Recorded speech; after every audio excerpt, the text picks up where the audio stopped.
Satu, action. Assalamualaikum warahmatullahi wabarakatuh. Selamat datang di podcast Suka-Suka. Di sini kita akan membahas topik-topik yang menarik dan menyenangkan. Perkenalkan, nama saya Rita Yunanda dari kelas 12E, dan saya Yain Vanita dari kelas 12E. Wah, nggak nyangka ya Pak, dulu kita jadi penonton podcast, malah sekarang jadi hostnya. Nggak kalah lupa, kita juga kedatangan narasumber dari salah satu ekstra di satu bulan Bogor, yaitu ekstra PFN. Perkenalkan, saya Sandrika Alvarita, saya dari kelas 12A. Ya, perkenalkan, nama saya Aisyah Zamaulida dari kelas 11A. Kenapa nih Kak Zizi dan Kak Aisyah memilih ekstra PFN dari banyaknya ekstra yang ada di satu bulan? Awalnya emang dari kecil udah tertarik sih sama hal-hal yang berbau kesehatan. Jadinya kayak setelah tahu di Satu Kulon Progo ternyata ada ekstra PMR, jadi kayak kesempatan aku nih buat lebih mendalami lagi apa sih kesehatan itu, apalagi pertolongan. Nah, kalau saya emang awalnya itu dari SMP Kak udah mengikuti PMR karena emang tertarik dengan PMR. Terus karena di MAN juga ada PMR, jadi melanjutkan karena udah terbawa ya dari yang kemarin, udah ngerti sama materi-materinya juga, jadi ya dilanjutin aja. Ya, boleh dibilang seperti ini. Menurut kakak, kenapa PMR sangat penting bagi siswa di sekolah? Penting, soalnya PMR itu mempelajari tentang PP, yaitu pertolongan pertama. Jadi pertolongan pertama itu kayak entah kamu terluka atau kamu pingsan, jadi tuh adalah orang yang mengerti cara menangani hal itu. Gitu Kak? Iya. Ada lagi? Sudah. Dibutuhkan juga di sekolah. Iya. Berarti sebelum dibawa dokter tuh ada pertolongan. Iya, harus ada pertolongan dulu. Berarti itu kalau misalnya di jalan itu ada yang kecelakaan, nah itu kan nggak membatas PMR itu. Pertolongan pertama apa? Menelpon pertolongan yaitu ambulan. Jadi bisa langsung telepon ambulan, nanti ambulan yang datang. Jadi kamu kayak ngasih himbauan aja ke orang-orang buat jangan dekat-dekat sama korban gitu aja. Karena kita juga sebagai PMR ya, PMR dan PMI kan beda. Karena PMR itu Palang Merah Remaja dan PMI itu Palang Merah Indonesia, yang lebih ke kalau ada kecelakaan di jalan itu kita malah lebih menyarankan untuk menelpon PMI daripada kita sendiri. Jadi PMR itu hanya lingkup sekolah. Betul. Kalau boleh tahu barang apa aja nih yang ada di dalam tas PMR?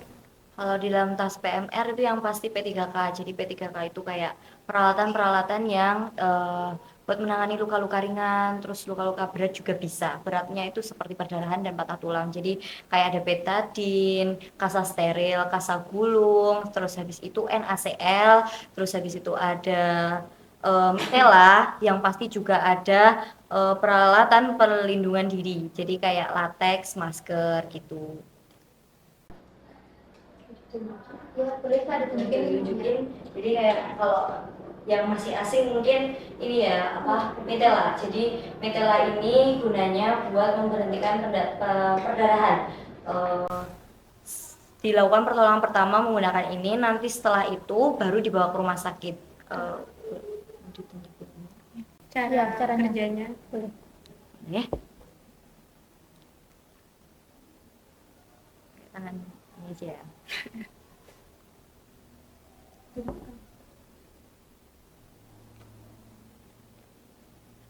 Jadi kalau kayak gini namanya itu balu tekan. Ada TT ya? Iya, Tekan, relaksasi, dan tinggikan. jadi perdarahannya harus ditekan, terus relevasi itu terus tinggikan itu, jadi luka yang perdarahan itu ditinggikan. Gini.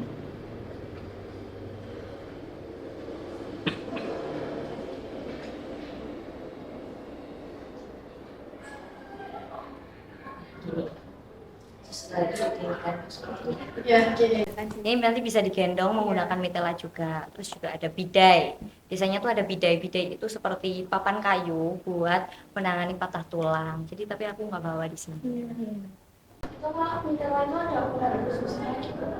Mitela itu nggak ada ukuran khusus, tapi kalau kamu beli itu banyak ukurannya. Jadi ada yang besar, ada yang kecil, juga ada yang bahannya bagus, ada yang kecil dan segala macam.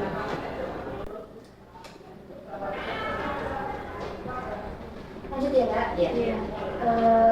Apa saja kegiatan yang dilakukan di Ekstra PMR di semester satu ini?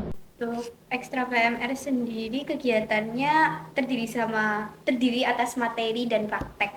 Untuk materi itu ada banyak materi, misalnya sejarah PMI, terus ada tentang pertemanan sebaya, ada tentang RSPS itu tentang remaja peduli sesama remaja gitu. Jadi ada banyak sih materi tentang HIV.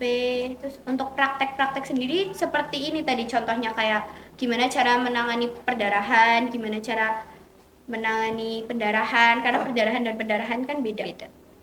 Terus patah tulang, ya walaupun kalau di kecelakaan asli mungkin kita lebih minta tolong untuk ke PMI, tapi seenggaknya kita punya bekal untuk materi itu sih ya, kalau di dunia asli. Itu ekstranya hari apa sih nih Kak? Kalau untuk sekarang itu rutin hari Rabu. Iya, Alhamdulillah banyak. Kenapa ya? Cewek, lebih ke cewek. Banyak yang minat cewek.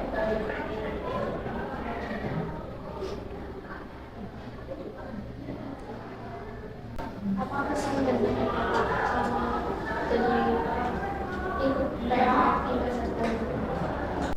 Kalau kesan sih banyak ya di sini. Saya baru masuk kelas 11 ya. Dulu waktu masuk kelas 10, pertama kali saya masuk ke PMR, kesannya itu saya kan langsung diikutin lomba ya waktu itu. Ada lagap waktu itu, alhamdulillah tim kita, Timan 1 Kulon Progo berhasil menjuarai banyak bidang kegiatan lomba tersebut. Di antaranya juara 2 putri pertolongan pertama, juara 2 putra pertolongan pertama, juara 3 cerdas cermat. Di situ jadi kesannya jadi senang banget gitu loh, ikut PMR jadi lebih semangat juga. Terus banyak teman Ya, dari banyak banget ya. Untuk pesannya mungkin ke depan semoga PMR bakal terus lanjut ya, bakal terus banyak yang ikut, tertarik ya. Jadi mungkin Enggak, jadi kayak ya pesannya aja sih, mungkin lebih diaktifin lagi anak-anaknya, soalnya masih ada kurangnya. Terus habis itu makin apa ya, makin semangat deh. Iya. Semangat. gurunya PMR itu dari sekolah apa dari kelasnya? Untuk pembimbingnya itu sendiri langsung ngambil dari pihak PMI. Untuk yang membina dari sekolahnya juga ada. Kan sekarang Kak Zizi udah kelas 12 nih. Ya. Nah, itu kalau mau ngelanjutin kuliah itu mau ngelanjutinnya di bidang apa nih? Aku walaupun suka banget sama kesehatan, tapi kuliahnya nggak ngambil kesehatan. Jadi aku lebih berminat masuk ke jurusan Ilkom. Ya, soalnya aku merasa kurang yakin banget sih sama kesehatan, soalnya berat ya. Kalau Kak Ais, Sama sih, saya juga lebih rencananya kalau jurusan pengen ke hubungan internasional juga, sama-sama komunikasi. Terus ya untuk PMR suka karena materinya menarik aja ya, banyak praktek juga. Terus suka aja nolong orang. Ya.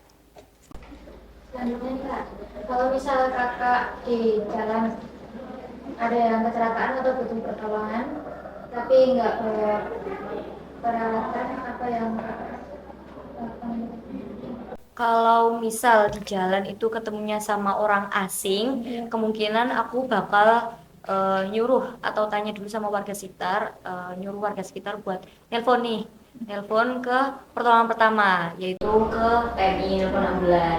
Kalau emang kenal terus aku nggak bawa alat juga aku nelfon ambulan, tapi aku sendiri bakal yang telepon. Soalnya kalau nggak bawa alat itu nanti takutnya malah jadi hal-hal yang nggak diinginkan, itu bakal kejadian. Berarti ekonominya juga sampai nunggu Iya, lebih baik. jadi mau nggak mau seperti itu. Jadi kalau ada korban atau apalagi parah gitu ya, itu kalau bisa dijauhkan dari kerumunan, jadi didekati. Takutnya korban makin shock atau makin parah. Nah itu kalau misalnya ya korbannya tuh di tengah jalan nggak dipindahin gitu. Kalau misalnya masih di tengah jalan kan bahaya ya, jadi tetap harus dipindahkan sih. Juga harus melihat kondisinya. Ah. Kalau korban kelihatan patah tulang atau perdarahan atau emang udah nggak bisa sadar, mau nggak mau berarti kita yang mengamankan orang sekitar. Jadi biar motor tuh lewat terkendali, orang-orang sekitar terkendali gitu. Tetap dijaga tapi nggak usah Dijaga atau dibawa ke pinggir tapi di Kalau misal emang kelihatan parah dan patah, lebih baik malah jadi pindah. Jadi kita tetap jaga, kalaupun di tengah jalan tetap kita jaga, dikondisikan motornya kan bisa ada pembatas jalan gitu kan. Jadi tetap dijaga aja, tapi jangan kerumun. Berarti itu kalau misalnya korban itu kan di tengah jalan nggak boleh dipindahin. Iya. Nah itu dia tanda tanya apa gimana itu biasa. Kalau dalam keadaan tidak sadar ya Kalau keadaan korban memungkinkan untuk masih didekati ya, Iya. dia histeris atau shock gitu. Kalau emang orang terdekat ataupun orang asing yang emang bisa ajak komunikasi, boleh. Jadi kayak diajak komunikasi, Mbak harap tenang ya kayak gini-gini. Takutnya kalau korban udah sakit, udah parah, tapi ternyata dia shock, takutnya malah dia nanti ujung-ujungnya nggak sadar. Itu malah bisa berujung hal-hal yang tidak diinginkan. Berarti harus diamani dulu. Ya. Kalau boleh tahu nih Kak, ada berapa nih yang gabung di PMR di sekolah Man 1 ini, ada berapa? Cewek sama cowoknya tuh berapa? kalau untuk tahun ini perkiraan ya cowoknya itu ada sekitar 5 sama kelas 12 apa lebih ya? Untuk ini keseluruhan. Iya, keseluruhan. Kalau keseluruhan itu yang cewek kemungkinan ada 20 lebih, 25 Iya. lebih. Terus habis itu yang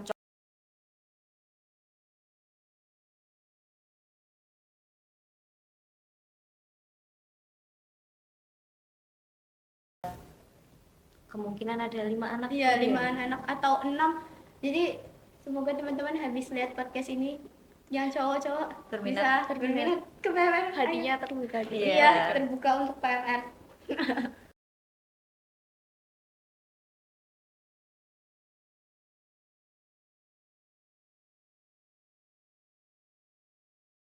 Harapan saya semoga bisa terus ikut lomba-lomba, mendapatkan prestasi yang banyak, biar PMR juga bisa diminati banyak orang. Mungkin yang laki-laki tidak terlalu minat karena mungkin belum ngelihat potensi dari asik PMR, ya. padahal asik banget loh. Itu sih pesan dari saya, semoga besok bisa tambah jaya lagi PMR Man 1. Kalau pesan aku itu semoga yang daftar juga makin banyak, terus gak berhenti di tengah jalan. Itu kebanyakan pada berhenti di tengah jalan. Habis itu terus kayak makin semangat buat ngelakuin hal-hal yang ada di dalam PMR, entah di materinya atau di praktiknya. Jadi terus mereka juga terus memperhatikan PP, terus materi, biar mereka tuh bisa membawa bekal, nggak harus di sekolah tapi bisa di luar sekolah, bisa berguna buat orang lain gitu. Tambahan mungkin ya untuk kegiatan di PMR juga sejumlah materi sama praktek tadi. Ada kita kunjungan ke SMP ya Kak, kunjungan ke SMP, terus ada Man 1 kan udah kerja sama pihak PMI ya, jadi di sini rencananya mau dirutinkan buat donor darah. Kita HUT kemarin juga datengin PMI buat donor darah dan kita ikut buat bantu PMI-nya ya Kak. Jadi seru loh guys PMR. Nggak ceritain. Aduh. Udah ditanyain gitu tuh. gimana? Kalau dandan itu ada syarat-syaratnya gitu nggak? Banyak Ada. syaratnya. Syaratnya itu dimulai dari umur, berat badan, juga dari kesehatan dia. Cuma hal sepele kayak kamu tadi malam begadang itu nggak boleh ikut donor Ya, darah. kayak lemes itu nggak boleh. Nggak boleh. Jadi posisi badan itu harus benar-benar sehat, harus benar-benar stabil. Berarti kalau sehat gitu, tapi kan nanti misalnya sorenya mau donor darah, Ya, tapi belum makan gitu boleh. nggak boleh. Jadi harus makan dulu seenggaknya sesuai dengan waktu yang diatur. Kamu makan pagi, siang gitu. Berarti siangnya kan kamu udah makan. Iya. Nah, sorenya donor darah itu boleh. Terus juga kamu kalau lagi konsumsi obat itu nggak boleh ikut donor darah. Berarti banyak yang gitu. Iya banyak. Masuk berat badan juga. Kenapa nih kalau berat badan juga ada? Karena ini sih kalau kurus takutnya apa ya? Itu kan udah termasuk syarat ya. Kalau berapa 50 kilogram Iya, ya? 50. 50 kilogram itu Minimal. mungkin ya minimal loh itu 50 kilogram. Itu kan mungkin udah ada beberapa dari tubuh kita yang memenuhi kriteria untuk mendonorkan kan. Kalau misal kurang dari itu takutnya ada terjadi sesuatu atau badan dia kurang siap kan gitu buat syaratnya. Jadi takutin bagaimana bisa Iya, lemes gitu kan. boleh dimakan ini Kak. Oh, Jadi iya. sama Kaisa. Iya, makasih. Itu kalau misal nih di PMR kan katanya ada latihan gabungan. Iya, ada Latihan gabungannya itu udah dijadwalin apa tiba-tiba mendadak gitu? Kalau latihan gabungan itu biasanya diadakan sama pihak PMI atau pihak Forpis. Forpis itu jadi forum pertemuan remaja kesehatan gitu ya di bawah pihak PMI-nya. Jadi itu event yang diadakan, bisa juga dari sekolah-sekolah yang mengadakan. Itu tuh biasanya bakal diumumkan 1 bulan sebelum atau bisa juga berapa minggu sebelum. Jadi beberapa sekolah itu sudah diumumkan, jadinya mencari personil lalu dilatih nanti ikut. Itu berarti kayak latihan gabungan itu belajarnya apa kayak ada ikut Lomba, kalau latihan gabungan itu lomba, jadi kamu bersosialisasi sama orang-orang dari sekolah lain gitu, terus nanti ada lomba pertolongan pertama, ada cerdas cermat gitu, terus nanti juga bakal ada event yang menyenangkan seperti pensi gitu ya. Iya, Nah, pensi. gitu. Diselingi sama habis pensi kayak diselingi sama kegiatan-kegiatan yang seru kayak di lombanya kalau latgab itu biasanya juga ada permainan, Iya. ada games biar gak suntuk gitu sih. Biar tambah erat aja persahabatannya antara PMR satu sekolah dengan sekolah yang lain. Berarti itu harus belajar dari sebelum-sebelumnya ya? Ya, Iya, untuk harus lombanya banget. harus belajar. Belajarnya itu sendiri apa didampingi gitu? Didampingi sama pihak pelatih kita, Iya, yaitu persekolah. dari PMI atas nama Kak Mia. Halo Kamia. Kak, ini boleh diceritain ini lombanya itu di dilakukannya di mana gitu? Oke, boleh. Buat yang dua ini, jadi dua ini tuh latihan gabungan juga kemarin tahun 2024 di Sentolo. Jadi ya bertepatan di Sentolo. Kalau yang ini itu angkatan atas aku, jadi ada Mbak Vina. Ini itu aku kurang tahu ya di mana. Kurang tahu ya. Ya belum tahu juga. Kalau yang dua ini sekabupaten. Jadi kita dapat piala alhamdulillah. Iya, yang mengadakan ini Forpis. Iya, Itu kelompok semua atau ada yang sendiri-sendiri gitu? Kelompok. Kelompok semua. Jadi ini yang tagap yang kemarin itu, jadi yang pertolongan pertama itu ada cowok cewek ya, ada kelompok cewek, ada kelompok cowok. Yang cerdas cermat itu juga kelompokan tapi cuma satu kelompok. Iya, satu cewek. Berarti itu kalau misal ada event kayak gitu, lomba-lomba gitu, belajarnya pulang sekolah atau pas jam pelajaran nih? Kalau emang ada waktu memungkinkan di pertengahan pelajaran ya, Iya. ada waktu kosong atau sekiranya memang bisa izin, itu izin Kita buat izin. latihan. Tapi juga pulang sekolah itu tetap latihan sampai sore. Sampai jam 5 itu bisa. Sampai menghasilkan. Jadi usahanya ada hasilnya. Iya. Betul. Ingatkan ini Kak. Iya. Iya.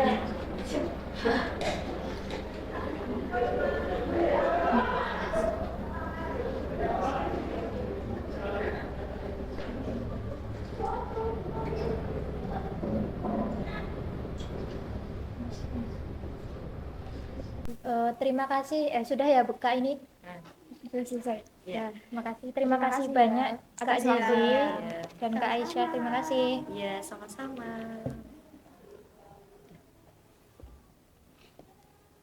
Terima kasih sudah mendengarkan podcast ini. Sampai berjumpa lagi di lain kesempatan.